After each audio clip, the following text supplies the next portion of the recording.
Now let's start with financial planning. Financial planning. 6th chapter of algebra.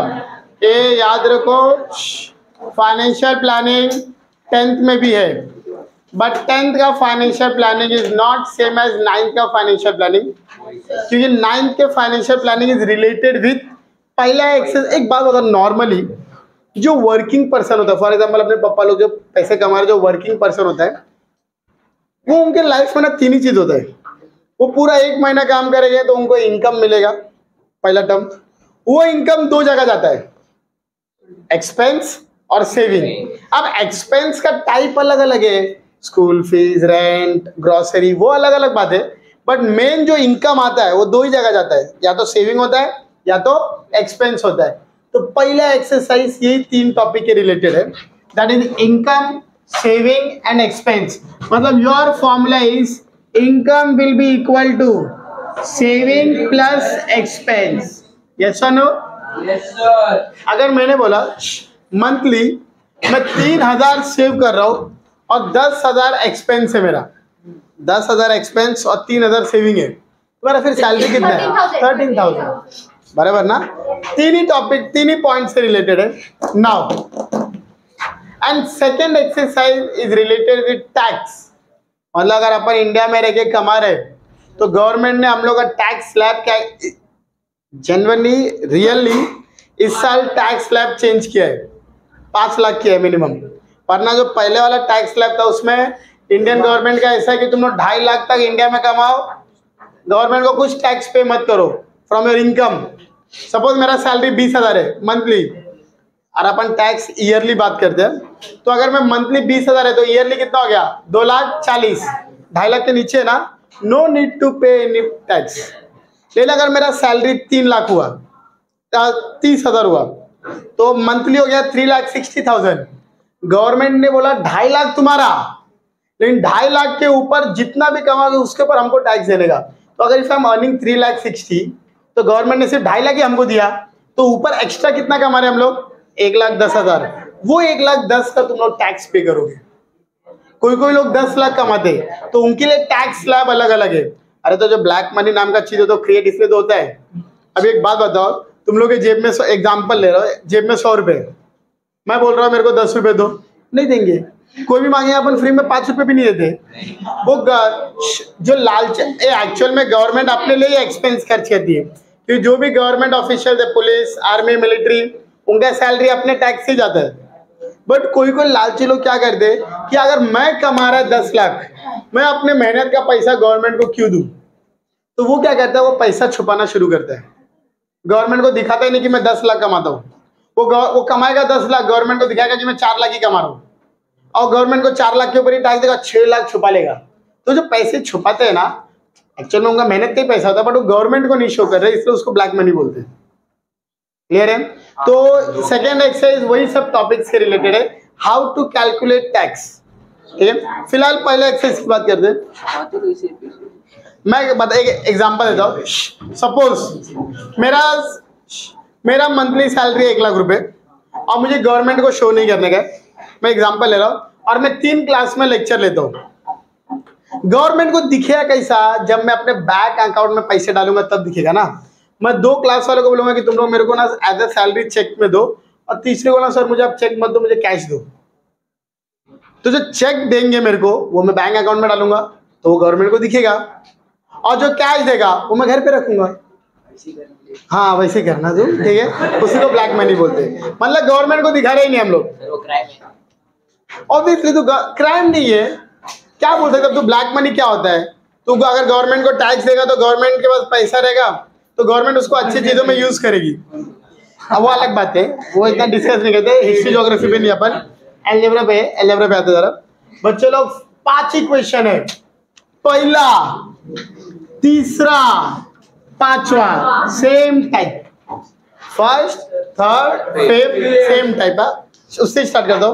Alka spend 90% of the money she receives every month and save rupees 120 how much money did she gate monthly. Suppose Alka hostel में रहती है, तो जब जो कोई बच्चा hostel में, तो घर से मंथली एक्सपेंस जाता है ना, उसको कितना तो मंथली एक्सपेंस जाता है वो बताया नहीं है। जितना भी जाता है उसका 90% वो खर्चा कर देती है। 90% खर्चा करने के बाद भी उसके पास 120 रुपये सेविंग होता है। तो मुझसे पूछा है how much amount did she get every month. तो एक काम करता हूँ, लेट अलका रिसीव्स या let Alka gets X rupees every month. मुझे मालूम नहीं उसको कितना मिलता है, तो let Alka receive X rupees every month.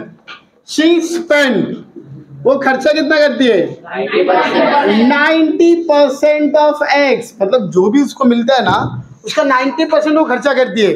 तो मुझे बताओ how much did she saves, देखो शी सेव्स कितना पैसा बचाती है, नहीं 100 माइनस 90% ऑफ X। अबे 90% खर्चा कर रही है तो 10% बचा रही है ना। अरे 100% होता है, उसमें से 90% खर्चा हो रहा है, तो मेरा बच रहा कितना है 10%। ये मेरे अकॉर्डिंग आया 10% ऑफ X, बराबर है। लेकिन एक्चुअल सेविंग दिया है 120। ये मेरा सेविंग, ये एक्चुअल सेविंग, दोनों को कंपेयर करके सॉल्व करता हूँ। Whenever percentage is given, ये चीज याद रखो गधे लोग, जब परसेंटेज देते it is upon 100, then of X मतलब into X equal to 120, 10 get, तो 1/10 into X equal to 120, shift 10 to this side, 120 into 10 मतलब उसको मिलता है 1200 रुपये एवरी मंथ, ठीक है। Therefore Alka gets 1200 rupees every month, yes और नो? बहुत हार्ड है। अब थर्ड क्वेश्चन देखो, निखिल का एक्सपेंडिचर बताया। Nikhil spend 5% on his children education, 14% in shares, 3% in bank and 40% for his daily expense. अभी तुम लोग अपने एक्सपेंस को अलग अलग पार्ट में बताओ या टोटल एक साथ बताओ। एक्सपेंस तो एक्सपेंस ही है ना। इसने डायरेक्ट बताया 90% खर्चा करती है। अब इसका 90% खर्चा का एक ही जगह होता रहेगा, अलग अलग जगह होता रहेगा। इसका अलग अलग जगह दिया हुआ है। तो यहाँ पे देखो, Nikhil spend, yes Nikhil spend कितना कितना दिया है 5% on children education, 14% in shares, 3% in a bank, 40% for daily expense, for daily expense।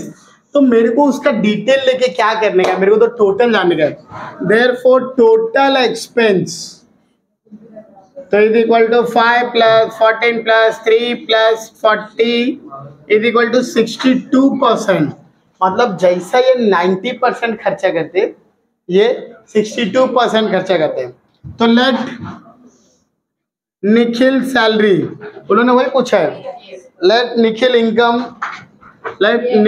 Income be X rupees. तो ही स्पेंड कितना खर्चा करता है 62% ऑफ X। तो मुझे बताओ फिर वो सेविंग कितना करता है 100 माइनस 62% ऑफ X, मतलब बच्चे लोग वो 38% सेविंग करता है। ये मेरे अकॉर्डिंग एक्चुअल सेविंग दिया हुआ है 19,000 सेव करता है, मतलब 38% of X is equal to 19,000। अरे ये सुनो सेम है ना, बराबर सेम कैलकुलेशन।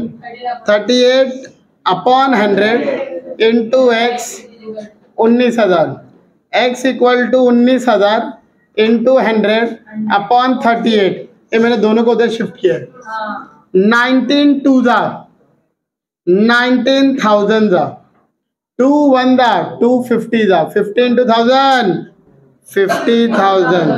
Therefore Nikhil's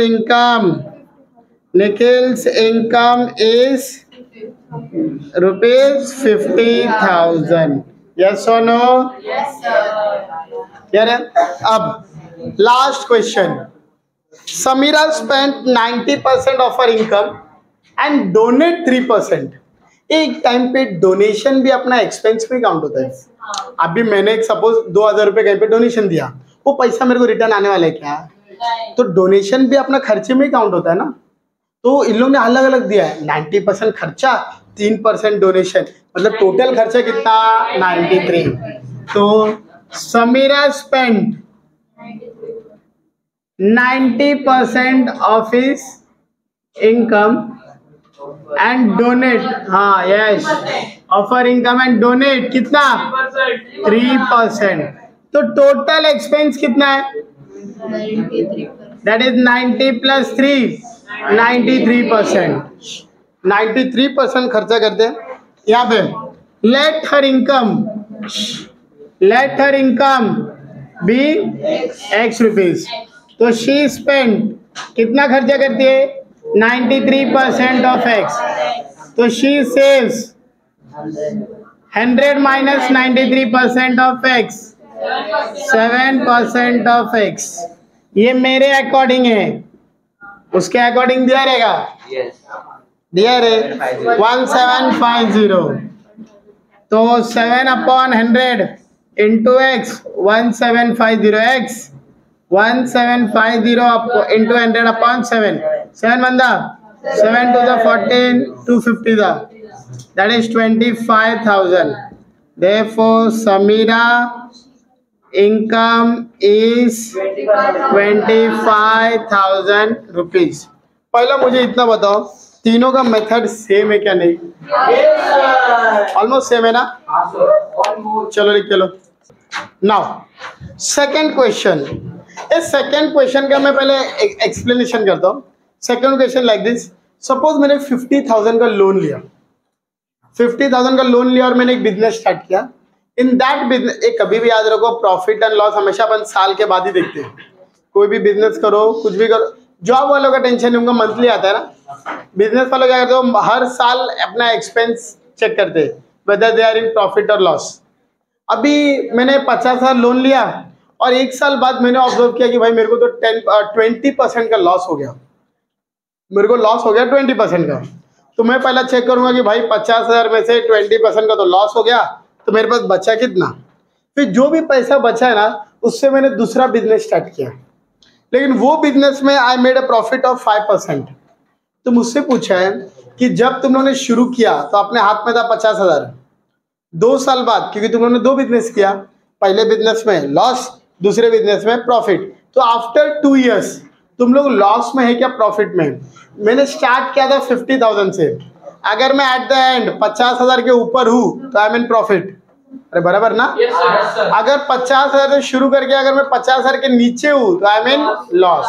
तो मुझसे वही पूछा है कि whether Sumit made a profit और लॉस, अगर प्रॉफिट और लॉस है तो कितने % का है वो पूछा है। स्टार्ट करें, चलो। Question number 2, Sumit borrowed a capital of 50,000 rupees and started food product business,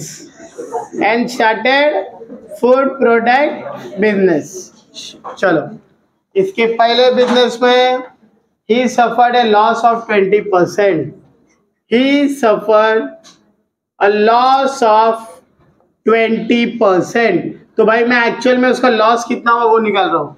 loss 20% means 20/100 into 50,000, 0,000, उसको 10,000 का लॉस हुआ। तो 50,000 में से 10,000 का लॉस, तो उसके पैसा कितना बचा? 40। Therefore he is left with, उसके बाद बचा कितना? 50,000 में से 10,000 का लॉस, 40,000 रुपए उसके पास बचा है। ठीक है, विद दिस रिमेनिंग कैपिटल उसने न्यू बिजनेस स्टार्ट किया। He started sweet business with 40,000 rupees, 40,000 रुपए के साथ उसने मिठाई का बिजनेस स्टार्ट किया and made a profit of 5%। तो मैं भाई उसका प्रॉफिट निकालता हूँ कि उसका एक्चुअल में प्रॉफिट कितने का हुआ।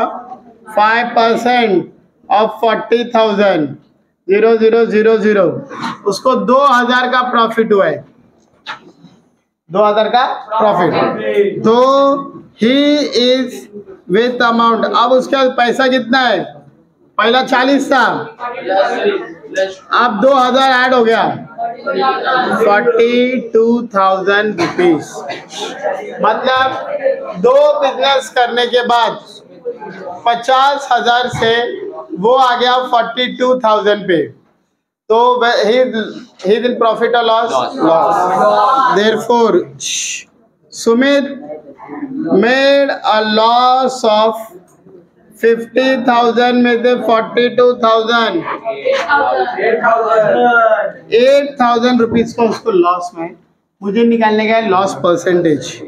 तो लॉस परसेंट इक्वल टू 8,000, 8,000 का लॉस कितने में से, 50,000 में से इंटू 100 0.00000 16% का उसको लॉस हुआ। कितने परसेंट का, 16%। क्लियर है। अब ये समझो क्वेश्चन कैसा है, आई होप उतना कॉम्प्लिकेटेड नहीं है, सिर्फ पहला 3 जैसा तो नहीं है, उससे थोड़ा अलग है। अब ये क्वेश्चन देखो, क्वेश्चन नंबर 4। चलो ये एक्चुअल में ये क्वेश्चन लाइक दिस, 2 टाइप के लोग हैं और ये एक्चुअल में भी 2 टाइप के लोग होते हैं। सपोज अभी मैं और ये है, मेरे पास भी कुछ पैसे हैं, इसके पास भी कुछ पैसे हैं। अभी जैसे फॉर एग्जांपल मैं, कुछ लोग कैसे होते पता क्या, लाइफ में रिस्क लेना नहीं चाहते। फॉर एग्जाम्पल मेरे पास 10 लाख रुपए कहीं से आया और मैं रिस्क लेने वाला इंसान ही नहीं हूँ, मैं चैन से बोलते ना खा पी के मस्त रहने वाला इंसान हूँ। तो मैं वो 10 लाख का क्या करूँगा, चुपचाप बैंक में डाल दूंगा। बैंक से जितना इंटरेस्ट आ रहा है मैं उसमें खा पी के खुश हूँ, क्योंकि बैंक में डालने पर टेंशन थोड़ी है, रिलैक्स है ना, साल बाद इंटरेस्ट मिलेगा, मैं वही इंटरेस्ट से खुश रहेगा।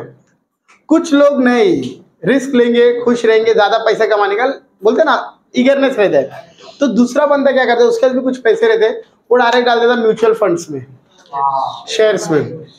तो शेयर्स क्या होता है, ये शेयर्स क्या होता है, यू कैन मेड प्रॉफिट और लॉस भी होता है उसमें। वो एक टाइप का लीगल जुआ है तुम लोग, लेकिन उसका प्रॉब्लम ऐसा है, तो लीगल जो है भाई, प्रॉफिट भी होता है लॉस भी होता है। प्रॉफिट हुआ तो तुम लोग का, लॉस हो तो तुम लोग इधर कंप्लेंट भी नहीं कर सकते, क्योंकि तुम लोग अपनी मर्जी से कर रहे सब, ठीक है। तो यहाँ पे भी 2 लोग ऐसे ही है, मिस्टर सैयद और Mr Fernandes. Mr Syed bank में पैसा रखता है और उसको प्रॉफिट होता है 2 साल बाद। मिस्टर फर्नांडिस शेयर मार्केट में पैसा डालता है, उसको प्रॉफिट होता है 2 साल बाद। तो मुझसे पूछा है किसका investment turn out to be more profitable, किसका इन्वेस्टमेंट सही है, शेयर मार्केट वाला है क्या बैंक वाला। वो तो परसेंट प्रॉफिट पे डिपेंड करता है। अभी एक बात बताओ, मेरे पास 10,000 रुपए और इसके बाद 1 लाख रुपए, सुनो, हम दोनों ने एक ही जगह इन्वेस्ट किया है, मेरे को भी 5,000 का प्रॉफिट हुआ, इसको भी 5,000 का प्रॉफिट हुआ। तो मेरे को बताओ हम दोनों में प्रॉफिट में कौन है, ठीक है। मार्केट में गधों की कमी नहीं है, फिर से पूछता हूँ, ठीक है। मेरे पास 10,000, इसने 1 लाख रुपए, इसके हम दोनों ने, मैंने 10,000 इन्वेस्ट किया, इसने लाख रुपए इन्वेस्ट किया, दोनों को 5-5 हजार का प्रॉफिट हुआ था। कौन प्रॉफिटेबल में है? मैं प्रॉफिट में हूँ, क्योंकि मैंने 10,000 रुपए डाल के 5,000 कमाया, 50% कमाया, और इसने लाख रुपए डाल के 5,000, मतलब 5% कमाया। तो मेरा प्रॉफिट ज्यादा है ना, बस वही लॉजिक लगाने का है।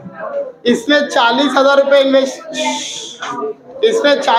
इन्वेस्ट किया, इसने 1,20,000 इन्वेस्ट किया। स्टार्ट करें, चलो स्टार्ट करता हूँ। Mister Syed, mister Syed kept 40,000 rupees in a bank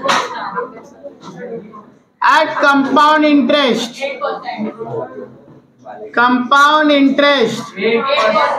of 8% for 2 years। मैंने 40,000 रुपये बैंक में डाला, बैंक मेरे को 8% इंटरेस्ट दे रहा है, तो मेरे को चेक करना है कि भाई 2 साल बाद मुझे कितना पैसा बैंक दे रहा है। तो कंपाउंड इंटरेस्ट जो हम लोग ने 8th में सीखा है, उसका अमाउंट का फॉर्मूला है P1 + R/100 power n। Principal is 40,000 rupees, 1 plus 8 upon 100 power 2 40,000 cross multiply then नीचे का मल्टीप्लाई यस और no 40,000 108 upon 100 its square 40,000 can I write twice? Yes, sir. Why? 2040 cancel. 4 into 108 into 108 you will get 46,656 rupees. Yes, sir. मतलब मैंने bank में डाला 40,000 मेरे को मिला 46,656 भाई प्रॉफिट तो है ना therefore profit is equal to 46,656 minus 40,000 6,656 रुपए का प्रॉफिट हुआ है तो what is profit percent 6656 upon 40,000 into 100 when you will solve you will get 16.64% का प्रॉफिट हुआ है 16.64 चलो ये हो गया सैयद की बात अब आते हैं फर्नांडिस वाला टेंशन फ्री कैलकुलेशन है उसमें ज़्यादा टेंशन ही नहीं है फर्नांडिस भाई ने क्या किया 1,20,000 म्यूचुअल फंड में डाला 2 साल के लिए उसको डायरेक्ट 1,92,000 मिला mister Fernandes invested 1,20,000 rupees in mutual fund for 2 years and got 1,92,000 rupees. मतलब 1,20,000 डाला और 2 साल में उसको 1,92,000 मिला तो भाई उसको प्रॉफिट कितने का हुआ है 1,92,000 माइनस 1,20,000 72,000 का प्रॉफिट हुआ है तो यहाँ पे जरा प्रॉफिट परसेंट निकालता हूँ 72,000 अपॉन 1,20,000 इंटू 100 60% का प्रॉफिट हुआ है इसको 16% उसका 60% तो उन्होंने मुझसे पूछा है विहुद investment turn out to be more profitable किसका ज्यादा है Therefore, Mr. Fernandez, investment turn out to be more profitable. Yes or no? Yes, sir. I hope it is clear.